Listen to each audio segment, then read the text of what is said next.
지난 3주 동안 히브리서 11장 믿음장을 우리들이 묵상하면서 믿음의 사람이 되어서 믿음의 증인의 대열에 설 수 있도록 믿음으로 받은 약속을 늘 마음에 간직하여 믿음의 능력으로 살아 히브리서 11장을 계속 써내려 가자고 우리 함께 도전했습니다.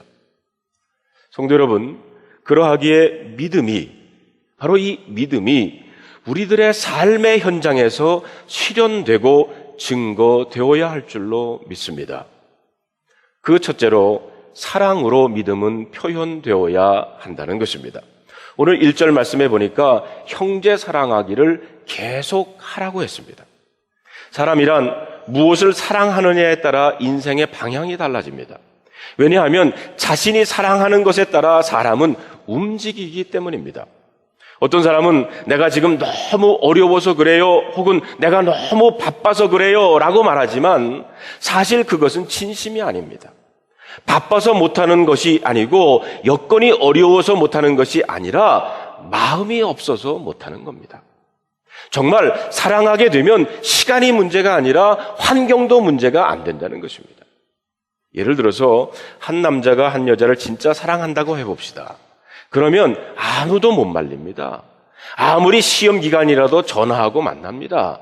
부모가 문 앞에 지키고 있어도 무슨 핑계를 대더라도 담을 넘어서라도 기어이 나가서 만나고 맙니다. 그렇기 때문에 무엇을 사랑하느냐라는 것은 한 사람의 인생에서 너무도 중요하다는 겁니다. 만약 자기 자신만을 사랑한다면 그 사람은 아마 이기적인 사람일 것입니다. 돈을 사랑한다면 그 사람은 보나마나 물질주의자일 겁니다. 만약 명예를 사랑한다면 그 사람은 명예를 얻기 위해서 자신의 시간과 물질을 투자할 것입니다. 여러분, 왜 우리가 사는 세상이 타락하는 줄 아십니까? 그것은 어떤 의미에서 사랑이 타락했기 때문입니다. 사람들이 진짜 사랑해야 할 것을 사랑하지 않고 사랑하지 말아야 할 것을 사랑하기 때문입니다. 사도 바울은 디모데후서 3장에서 말세에 일어날 일에 대해서 이렇게 지적을 하고 있습니다. 너는 이것을 알라. 말세에 고통하는 때가 이르러 사람들이 자기를 사랑하며 돈을 사랑하며 자랑하며 교만하며 비방하며 쾌락을 사랑하기를 하나님 사랑하는 것보다 더한다라고 했습니다. 보십시오.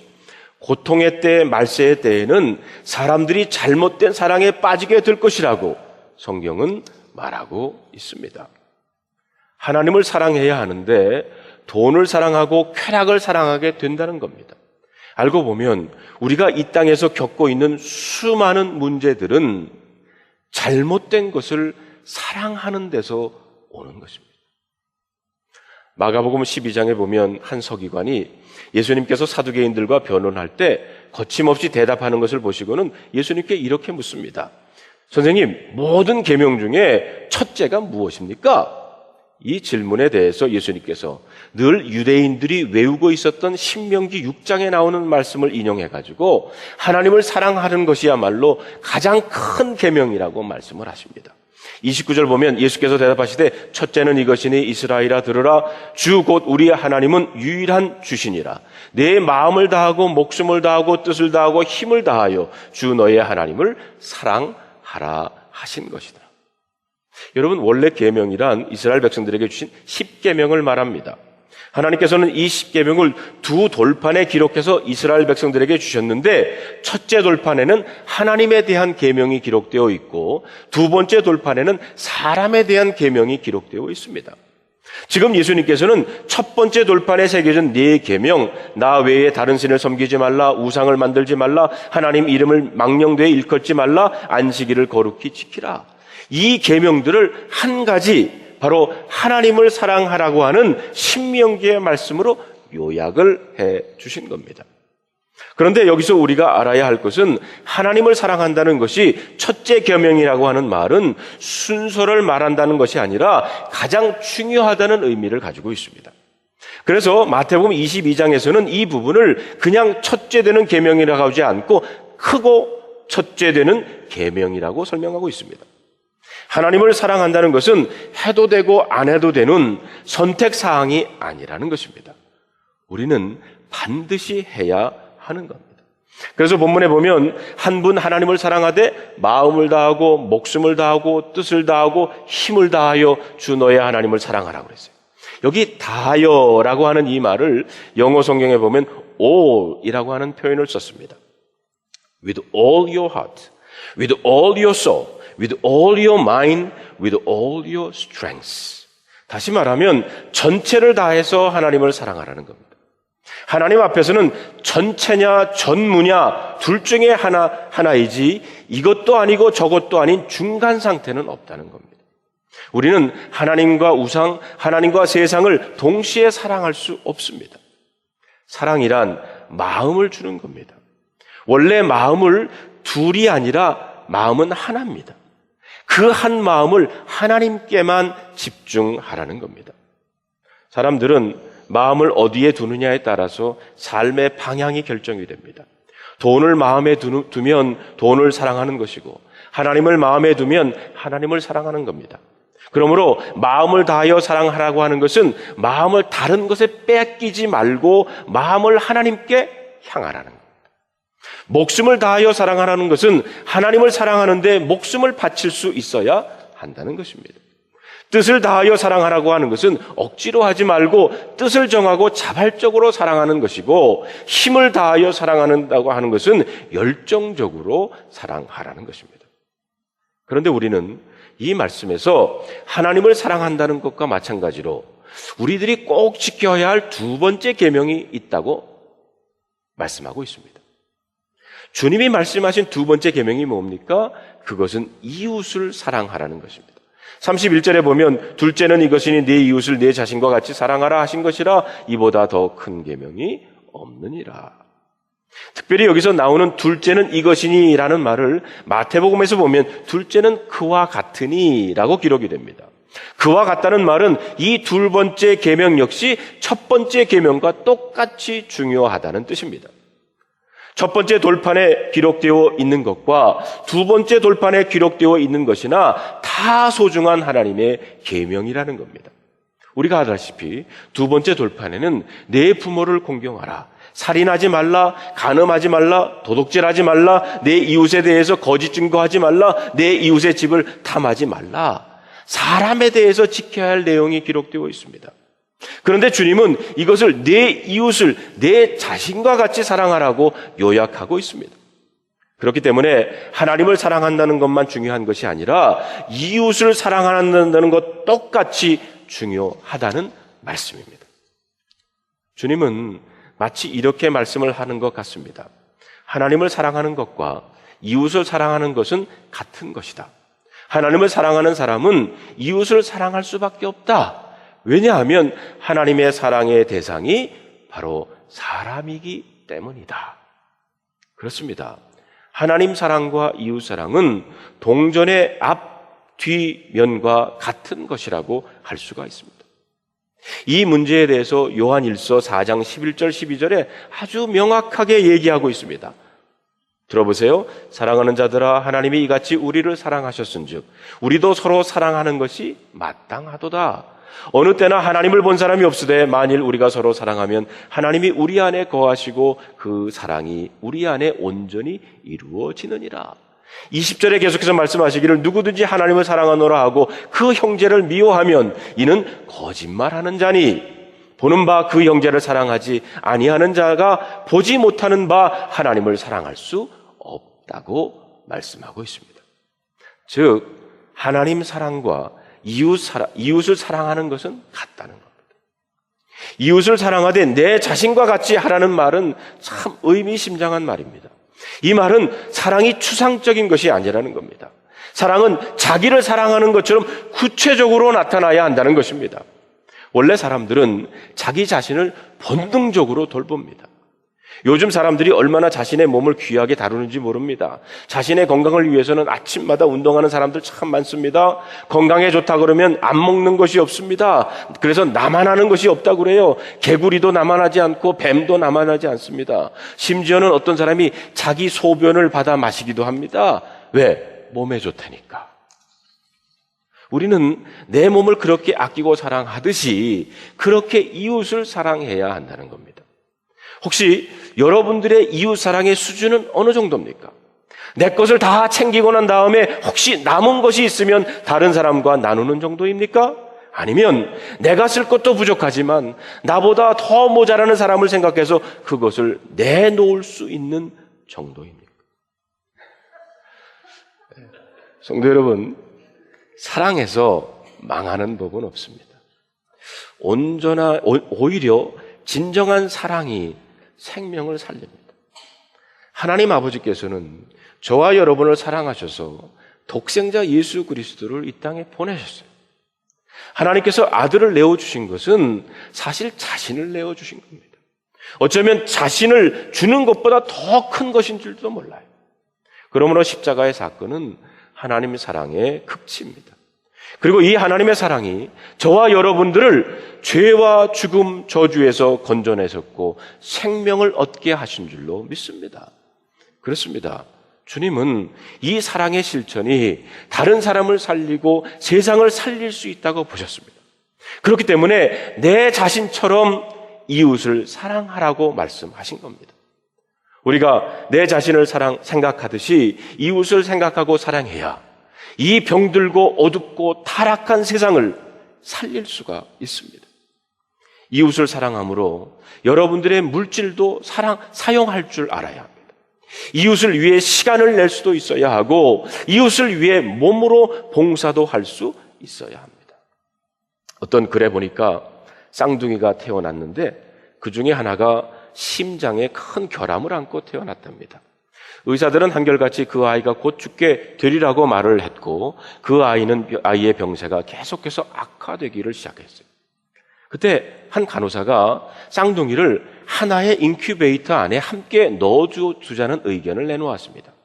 그렇게 하는 것은 병원 방침에 어긋나는 일이었지만 담당 의사가 잠시 고민을 하다가 결국 엄마의 자궁에서처럼 두 아이를 한 인큐베이터 안에 나란히 눕혀놓게 되었답니다. 그런데 쌍둥이를 한 인큐베이터에 나란히 눕혀놓고 난 다음부터 놀라운 일이 일어난 거예요. 건강한 아이가 팔을 뻗어서 아픈 아이를 감싸 안아주더라는 겁니다. 그러자 아무런 이유 없이 갑자기 아픈 아이의 심장이 안정을 되찾기 시작했습니다. 그리고 혈압이 정상으로 돌아왔어요. 그 다음에는 체온도 제자리로 돌아왔습니다. 아픈 아이는 조금씩 나아가기를 시작했어요. 그리고 드디어 두 아이는 완전히 정상화가 돼서 무럭무럭 자라게 되었다는 겁니다. 그렇습니다. 사랑이 생명을 살리는 것입니다. 사람들의 욕심과 이기심으로 죽어가는 세상을 살릴 길은 하나님의 사랑을 실천하는 길밖에는 없습니다. 그래서 주님은 전 존재를 걸고 하나님을 사랑하는 것이 인생에 있어서 가장 중요한 일이며 이웃을 자신과 같이 사랑하는 것이 세상을 살리는 길이라고 말씀하고 있는 겁니다. 오늘 본문 2절에 보니까 손님 대접하기를 잊지 말라. 이로써 부지 중에 천사들을 대접하는 이들이 있었느니라. 누가 그랬습니까? 아브라함이 그렇지 않습니까? 손님을 대접할 때 하나님을 대접하게 됐어요. 이웃을 사랑하는 방법 중에 오늘 본문에서 손님을 다 잘 대접하라는 겁니다. 여러분, 이번 우리 드림교회 창립 35주년 기념 행사로 4가지 행사를 한다고 여러분 말씀을 드렸죠. 이민교 선교사님이 오셔서 간증 집회를 하십니다. 이분은 소록도 스님에서 지금의 카자흐스탄 선교사로 거듭나신 분이에요. 또 호랩산 특세 제가 인도를 하고요. 비전 집회 김종호 목사님 와서 인도를 하시며 4번째가 목회 비전 나눔. 우리 지역에 있는 10명의 목사님들, 개척교회, 선교교회 목사님들을 초청해서 그분들을 잘 대접하기를 원합니다. 그분들이 오셔서 잘 먹고 쉬면서 재충전하는 시간이 되기를 바라요. 여러분, 저도 처음 목회할 때 개척을 했지만 정말 물어보고 싶은 건 많고요. 나누고 싶은 건 많은데 대상이 필요했었어요. 그래서 김정호 목사님, 장학순 목사님, 제가 그분들의 이야기를 듣고 나누며 즐겁게 노는 시간을 가지려고 합니다. 목사들이 모여서 논다는데 여러분 무슨 반감 없으시죠? 네. 저희들은 잘 놀 수 있도록 여러분이 좀 후원해 주시길 바랍니다.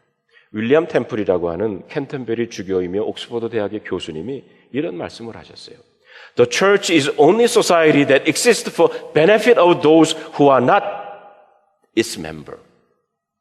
이 땅에 존재하는 모든 공동체는 자신의 조직을 위해서 일한다는 겁니다. 모두 회원 중심, 멤버 중심으로 혜택을 주고 받는데, 하지만 교회는 아니라는 거예요. 예배라는 겁니다. 저는 그 의미를 성만찬 예문에서 다시 찾아봅니다. 지난 주일에도 말씀드렸지만 Jesus took the bread and he gave thanks and he broke it and gave it to the disciple. 여러분, 그것을 우리 현실 속에 맞춰본다 그러면 주님께서 우리 드림교회를 35년 전에 택해서 세워주셨습니다. 그리고 35년 동안 인도해 주시고 축복해 주셔서 이런 건물도 거저 주셨습니다. 이제 우리를 자기 중심, 우리 교회 중심의 이기심에서 깨어지게 하시고 우리 자신을 이웃 교회와 나누어 주기를 원하시는 줄로 믿습니다. 여러분, 우리 교회가 얼바인 교회를 개척하는 것도 마찬가지 같은 개념입니다. 여러분, 그냥 원영현 전도사님만 보내가지고 개척하는 게 아니에요. 여러분 중에 가실 분들, 같이 가셔서 함께 그 개척에 동참하실 분들을 저희는 찾고 있습니다. 후리에이 10 이남에 사시는 분들은 한번 생각해 보시기를 바랍니다. 후리에이 북쪽에 사시는 분들도 나도 1년 동안 얼바인까지 가가지고 거기서 함께 그 교회 개척하는데 내가 돕겠다 하시는 분들 말씀해 주시길 바랍니다. 우리 교회가 깨져야 됩니다. 그냥 여러분, 서로 교인들이 싸워가지고 목사와 장로가 싸워가지고 깨지는 게 아니라 하나님의 사랑으로 깨져서 그래서 새로운 교회를 개척하자는 겁니다. 이것이 창립 35주년을 맞이하는 우리 드림교회 주시는 주님의 뜻이라고 저는 생각합니다. 둘째로, 주 예수를 믿는 신앙은 삶의 현장에서 등거되어야 하는데, 그런데 이것이 가정에서부터 시작이 되어야 됩니다. 오늘 4절 말씀을 보면 모든 사람은 결혼을 귀히 여기고 침소를 더럽히지 않게 하라. 음행하는 자들과 간음하는 자들을 하나님이 심판하시리라. 한국의 어느 목사님이 은퇴를 하시는데 이분은 6.25 전쟁 때 잠시 아내와 아이를 남겨두고 피난한다는 것이 영 이별이 되고 말았답니다. 그래서 그 이후에 홀로 사신 분이에요. 은퇴 차나 예배 때 인사를 하시면서 이렇게 말씀을 하셨대요. 오늘 아들 이름을 한번 크게 불러보고 싶습니다. 그러면서 아들아, 나는 내게 부끄러움 없이 그동안 살았다. 이렇게 외쳤대요. 온 교인들이 눈물 바다가 됐다고 그래요.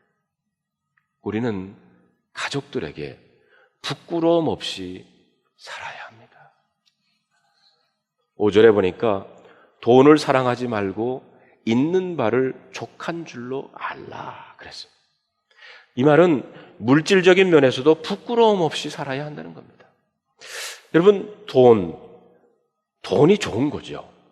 돈이 좋은 것이긴 하지만 여러분, 잘 사는 것의 기준은 아닙니다.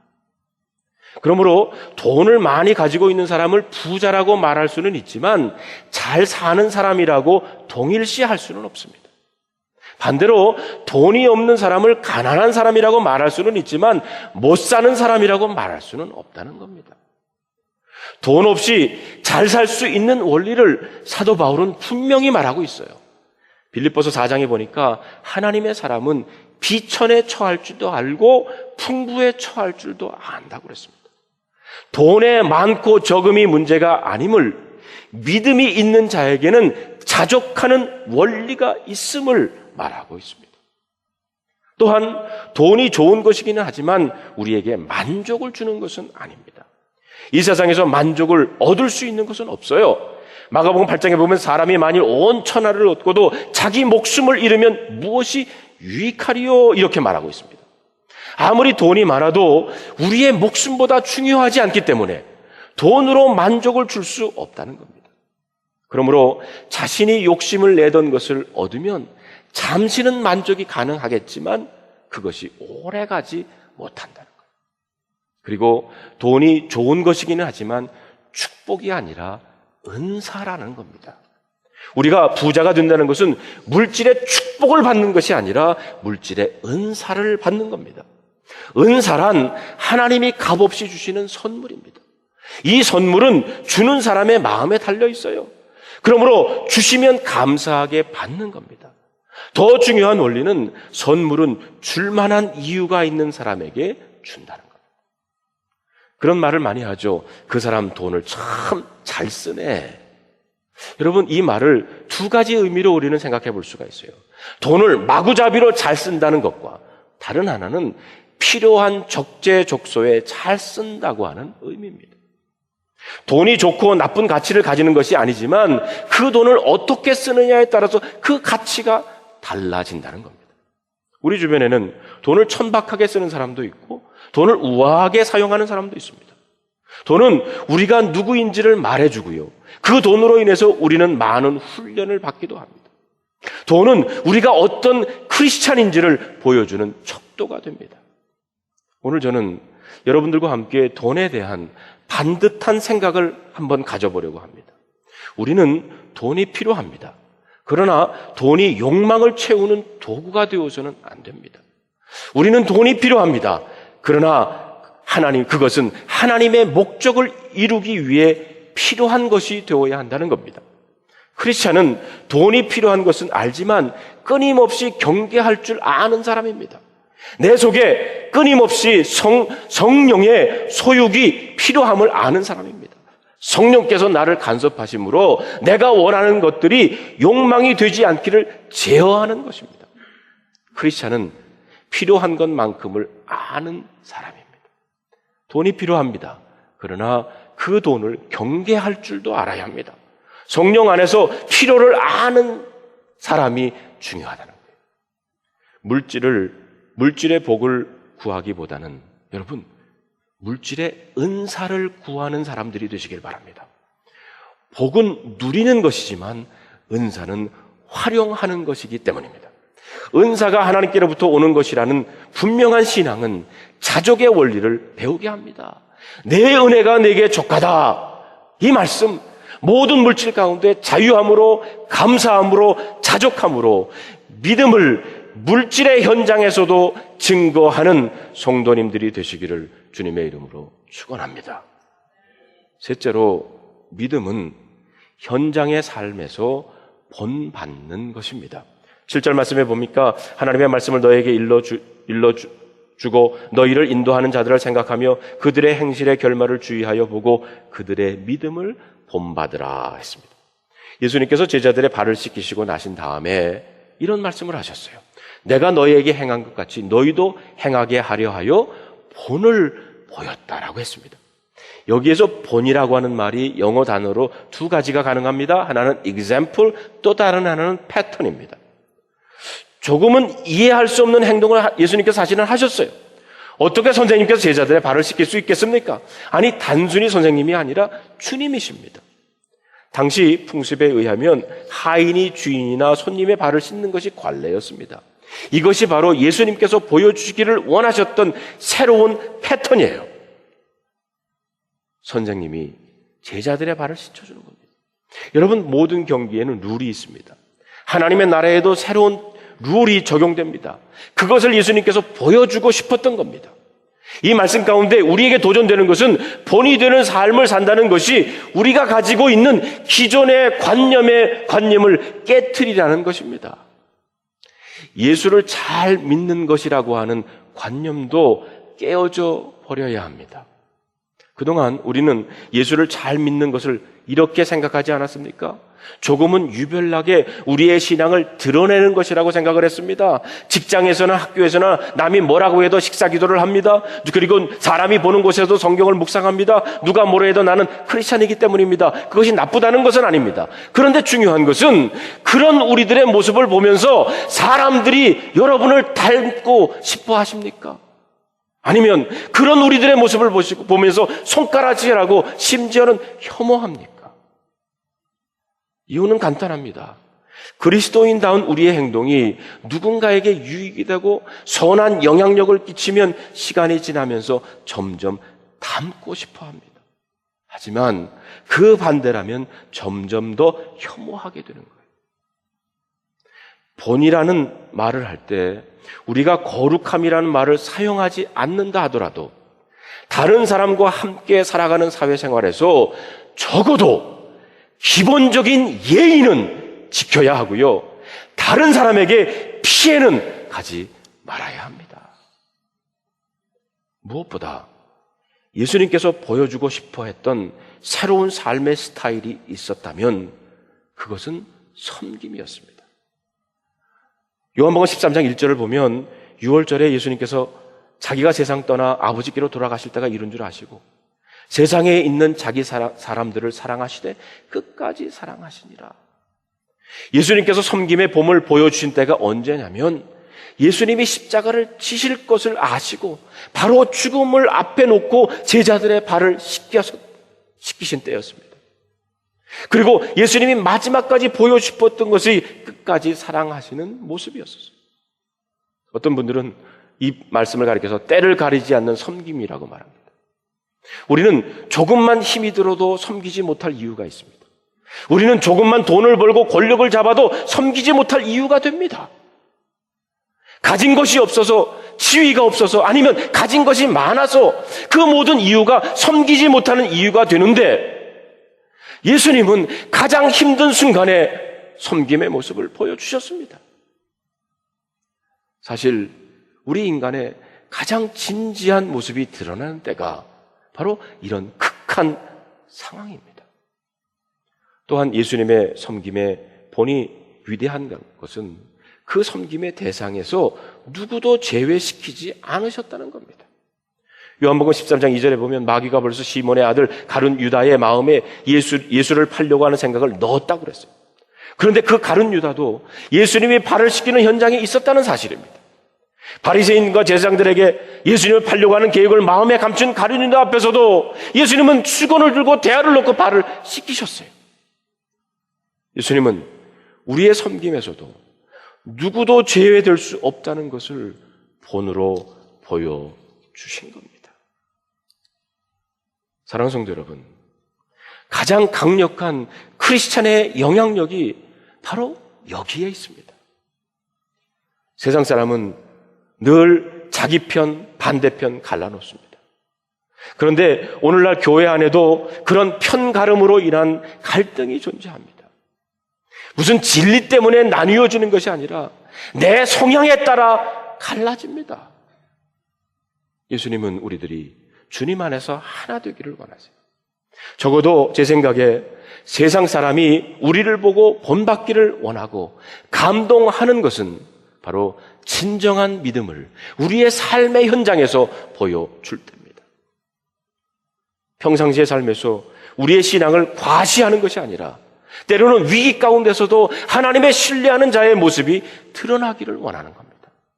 반대로 평상시에는 예수님을 잘 믿는 것 같은데 위기 가운데서 믿지 않는 사람들과 다를 바가 없다면 우리는 수치를 당하게 될 것입니다. 내가 목사이고 장로이고 권사이고 집사인데 예수를 잘 믿는데도 사람들이 보기에는 일이 잘 안 풀릴 때 세상은 우리를 주목할 겁니다. 성도 여러분, 신앙생활은 여러분들에게 말씀하는 거지만 신앙생활은 교회에서 하는 게 아닙니다. 신앙생활은 여러분들의 삶의 현장, 가정에서, 일터에서, 사업터에서 하는 겁니다. 그런 믿음을 추구하고 살아가는 우리 드림교회 공동체가 되기를 주님의 이름으로 축원합니다.